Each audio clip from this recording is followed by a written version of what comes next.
इस शाम बाहर हल्की हल्की बारिश हो रही होती है। नेहा आंगन में खड़ी होकर बारिश देख रही होती है कि तभी वैभव आता है और नेहा का हाथ पकड़ लेता है, जिसे देखकर नेहा शर्माते हुए, अरे आप क्या कर रहे हैं? माँ जी ने दर्शन से पहले दूर रहने को कहा है ना। हटिए, कोई देख लेगा। मुझे तो बस कल का इंतजार है। कल के बाद हमारे बीच की दूरियां हमेशा हमेशा के लिए खत्म हो जाएंगी। वैभव की ऐसी बातें सुनकर नेहा काफी शर्मा जाती है।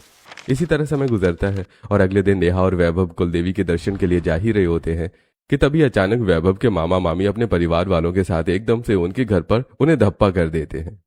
अरे भैया भाभी, आप लोग यहाँ ऐसे अचानक? अरे भाई क्यों चौंका दिया ना? देखा नहीं था, कहा था मैंने कि मेरी बहन मुझे देखकर चौंक जाएगी। अरे बहना, अपने भांजे की शादी में ना आ सका इसलिए तो अब आया हूँ। मैं भी क्या करता, कोई टिकट ही नहीं मिल रही थी। शहर से गांव तक की सारी ट्रेनें फुल थी, इसीलिए अब जैसे ही टिकट मिली तो फौरन चला आया। और तुम नाराज मत हो ना, अब हफ्ता 2 हफ्ता रुक कर ही जाऊंगा। अभी वहीं दरवाजे पर खड़ी रखोगी या अंदर भी बुलाओगी? हाँ भाभी, क्यों नहीं, आपका ही घर है। आइए रानी बेटा, जाओ सबके लिए चाय नाश्ता लेकर आओ। घर आए सभी मेहमान अब बैठ जाते हैं तो वहीं रानी रसोई से सबके लिए चाय नाश्ता बनाकर लेकर आती है। क्या बात है संगीता, तुम्हारी बहू तो बड़ी सुंदर है। अब सुंदरता के साथ घर के काम काज और खाना बनाना भी कर लेती है नहीं? मामी, भाभी को तो आए हुए सिर्फ 2-3 दिन ही हुए हैं। अभी तो उनकी पहली रसोई की रस्म भी नहीं हुई है।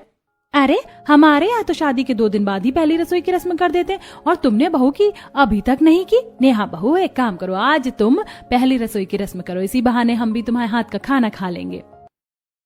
वैसे नेहा, तुम अपनी पहली रसोई की रस्म में क्या बनाओगी? जो भी बनाना बच्चों के हिसाब से थोड़ा फीका बनाना। वो क्या है ना, वो जरा चटपटक नहीं खाते हैं। यामिनी अभी बोल ही रही थी कि तभी बाहर का मौसम बदलता है और तेज बारिश शुरू हो जाती है, जिसे देखकर, अरे बहू, पहली रसोई का खाना तो बाद में बना लेना। एक काम करो, पहले पहली रसोई के पकौड़े बना कर ले आओ। कितना सुहाना मौसम हो रहा है, ऐसी बारिश में तो सबसे पहले पकौड़े खाने का दिल कर रहा है। वैसे मैं तो आलू और प्याज के मिक्स पकौड़े खाऊंगा। और बहू, मुझे तो चटपटे मिर्च और प्याज के पकौड़े पसंद है, तो मेरे लिए वो बना देना। मैं तो आलू की पकौड़ी खाऊंगी, वो भी पुदीने की चटनी के साथ। और भाभी, मैं तो दही वाली चटनी के साथ पकौड़े खाती हूँ। पकौड़े आप कोई से भी बनाओ, लेकिन दही वाली चटनी जरूर बनाना। और हम तो पनीर के पकौड़े खाएंगे और आलू वाले भी। सभी की इतनी अलग अलग पकौड़ों की फरमाइशें सुनकर बेचारी नेहा तो ऊपर से नीचे तक हिल जाती है, लेकिन वो भी क्या ही कर सकती थी। इसके बाद अब नेहा रसोई में आती है और चूल्हा जलाकर सबसे पहले कढ़ाई में तेल डालकर उसे गर्म करने के लिए रख देती है। फिर एक बड़े से बर्तन में बेसन का घोल बनाकर साथ में प्याज, मिर्ची, धनिया, आलू सब काट कर गर्मा गर्म पकौड़े तलती है।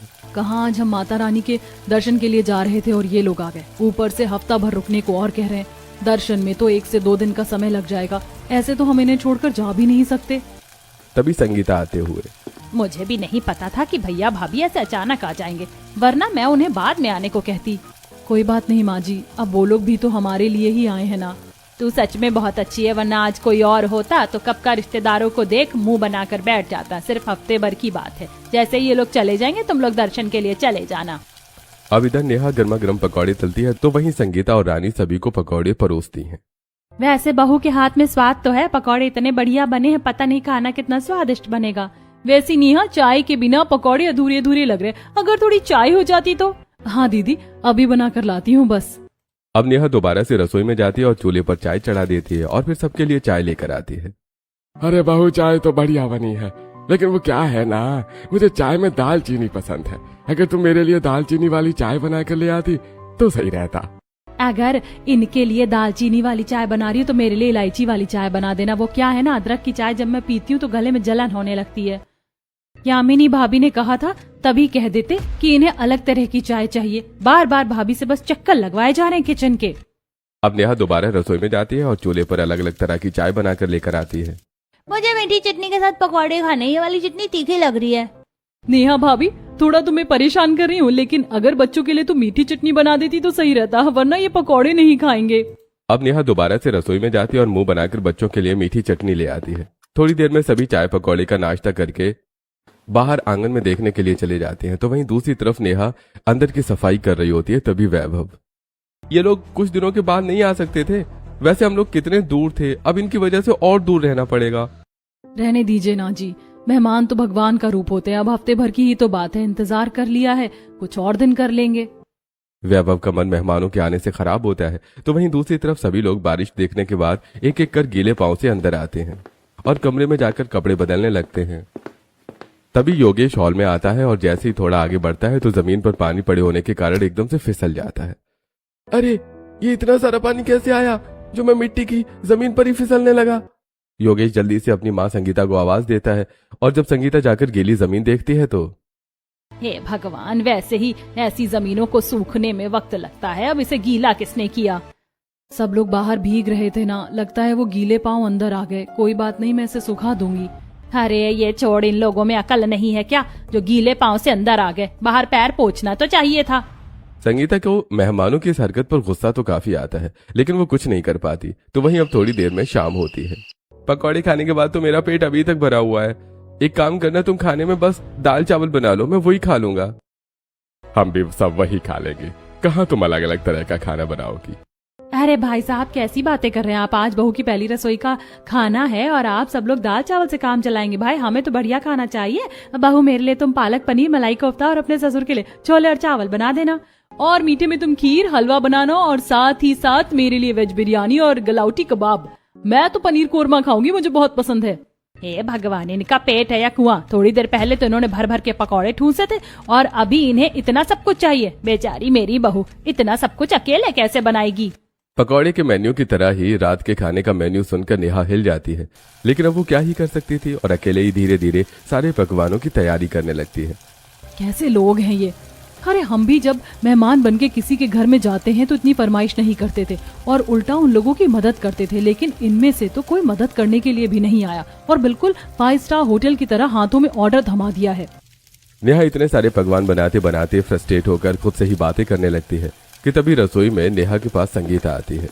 बहू, तू खाना बनाते हुए परेशान हो रही है। मन तो कर रहा है सबको जाकर मना कर दूं, लेकिन क्या करूं, मैं भी मजबूर हूँ। एक काम कर, तू सब्जियां छौंक, मैं तब तक आटा लगा देती हूँ। मिलकर करेंगे तो काम जल्दी हो जाएगा। ये मेरी पहली रसोई की रस्म है तो मैं इसे अकेले करूंगी। आप मदद करेंगी तो अच्छा थोड़ी ना लगेगा।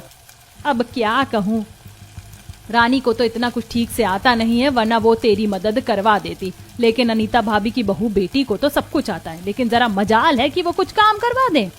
संगीता उसकी थोड़ी बहुत मदद करवाती है तो वहीं कुछ देर में योगेश भी रसोई में आ जाता है और वो भी अपनी माँ और भाभी की मदद करवाने लगता है।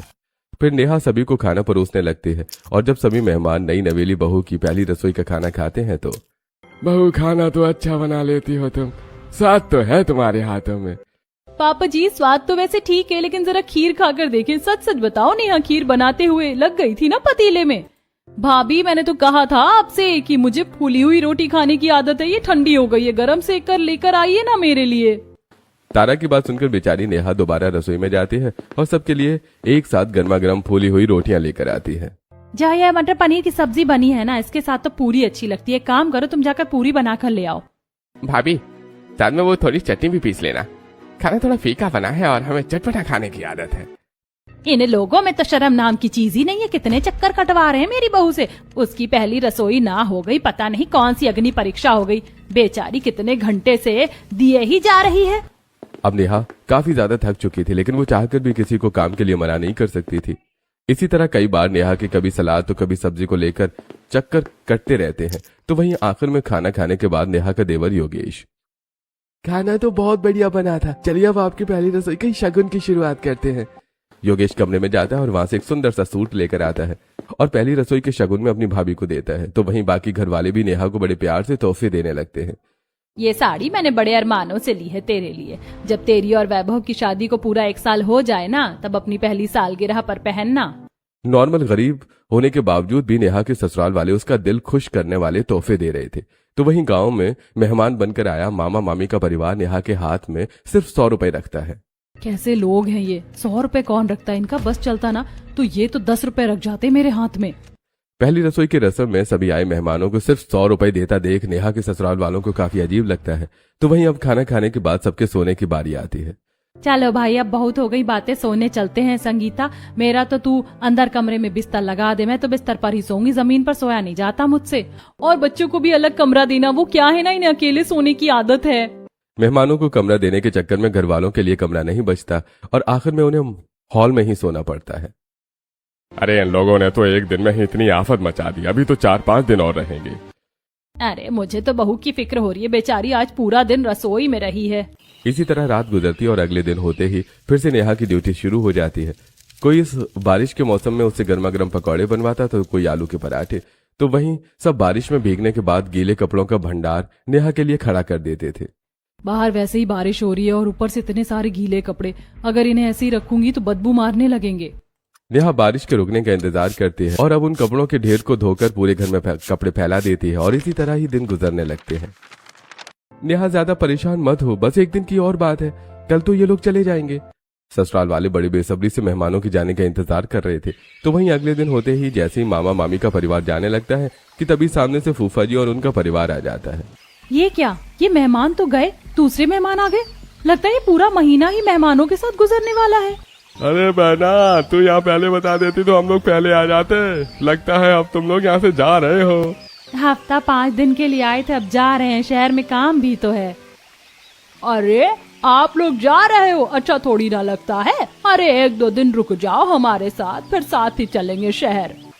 मौसी जी के परिवार की वजह से अब मामा जी का परिवार भी 1-2 दिन और रुकने की सोच लेता है। तो